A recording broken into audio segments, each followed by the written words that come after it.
투여한 사람은 마약 성분도 함께 분해된다.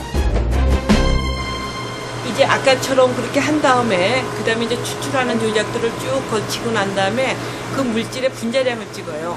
그 물질의 분자량을 찍는다면 어떤 물질이든지 자기 분자량은 하나밖에 없어요. 그러니까 분자량이 나와야 되고 그 분자가 어떻게 깨졌는가 하는 패턴을 보면서 그 물질을 확인을 하는 거거든요. 그래서 여기 있는 기계들이 전부 다 이제 그거를 확인하는 거예요.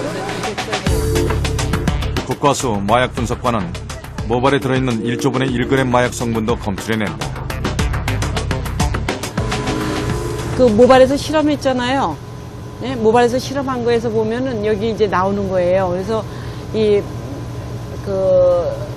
히로뽕이라고 그러는 메산페타민을 먹은 사람 같은 경우에는 그 사람 모발에서 메산페타민하고 대사체가 암페타민이 나와요. 그래서 그 두 가지를 확인해서 이 사람이 모발에서 나온다 안 나온다를 확인을 하죠. 마약 사건의 증거품이 국과수로 오면 절대 범죄자를 놓치는 법이 없는데 정원적인 검사법이 있기에 가능한 일이다. 국과수의 마약 실험법은 세계적으로 인정을 받고 있는데 2001년 유엔 마약통제본부 기준 실험실로 지정된 것이다. 국과수는 세계의 마약 수사의 기준이다. 처음에 그 유엔에 그 치료받는 것도 그렇게 쉽지가 않았어요. 그러니까 마약을 받아야 되는 거거든요. 마약을 받아갖고 우리가 실험을 해야 되는 거니까 쉽지 않아서 제가 보건복지부에도 여러 번 가고 해서 그게 우리가 받아서 실험할 수 있는 시스템을 일단 만들어 놓고 이게 얼마나 우리나라 기술력을 보여주는 중요한 계기가 되는가 하고 또 얘기를 해서 그분들을 설득을 했던 그런 과정들이 있었습니다. 그래서 그렇게 쉽게 되진 않았고요. 세계에 10곳밖에 없는 유엔 마약통제본부 기준 실험실이 된 국과수. 한 번 마음먹은 것은 반드시 해내고야만 하는 정의선 원장의 집념이 있었기 때문이다. 전 세계의 법과학을 중에서 이제 마약 분야를 실험하는 그 실험실은 보통 나라에도 수십 개씩 있습니다. 그런데 그 세계적으로 유엔에서 지정하는 실험실이 몇 개가 안 됩니다. 그 중에서 이제 저희 실험실이 그 유엔의 기준 실험실로 지정이 됐기 때문에 저희로서 많은 영광스러운 일입니다. 그러나 정의선 원장이 처음부터 마약 수사의 1인자였던 것은 아니다. 국과수에 들어오던 1978년엔 실험 도구에 손도 대지 못했다. 그러다 처음 맡겨진 일이 가짜 꿀을 구별해내는 실험. 검사법이 없는 것은 물론 실험에 사용할 꿀도 직접 구해야 했다. 가짜 꿀이라는 단어도 없던 시절. 전국을 헤맸지만 사건을 해결한다는 생각에 늘 즐거웠다. 어쨌든 우리가 그때 가짜 꿀 사러 막 다니면서 가짜 꿀을 막 갖고 와서 실험을 하고 정말 먹어도 보고 어떻게 먹어서 이게 표시가 날 건가 그런 것도 해보고 굉장히 여러 가지를 했죠. 그렇게 3년. 실험은 계속됐다. 전국에서 생산되는 꿀에 대한 정보가 쌓이고 검사법을 찾기 위한 실험이 수천, 수만 번.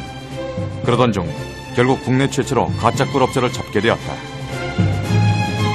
그때는 어쨌든 굉장히 열심히 했어요. 열심히 한 게 뭐냐면은 이 꿀 실험을 할 때 보면 아까 내가 장비에 넣는다 그랬잖아요. 기계에 넣고 난 다음에 차트가 나와요.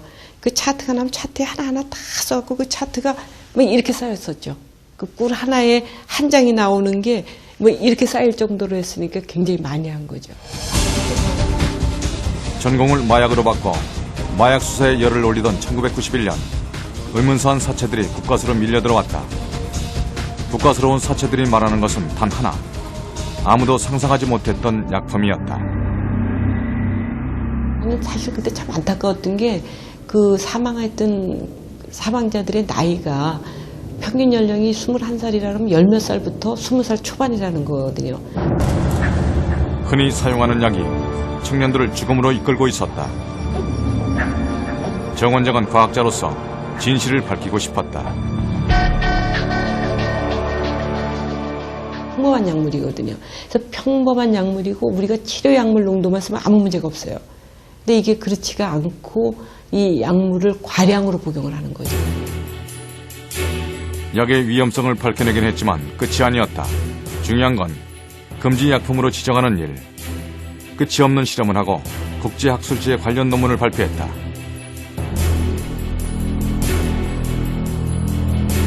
어떻게든 청년들의 죽음을 막고 싶었다. 국가수 연구원 중 한 명일 뿐이었던 정 원장의 힘으로는 쉽지 않은 일. 하지만 반드시 해야 할 일이기도 했다. 정부 기관에 매일 전화를 걸어 약품의 위험성을 알렸다.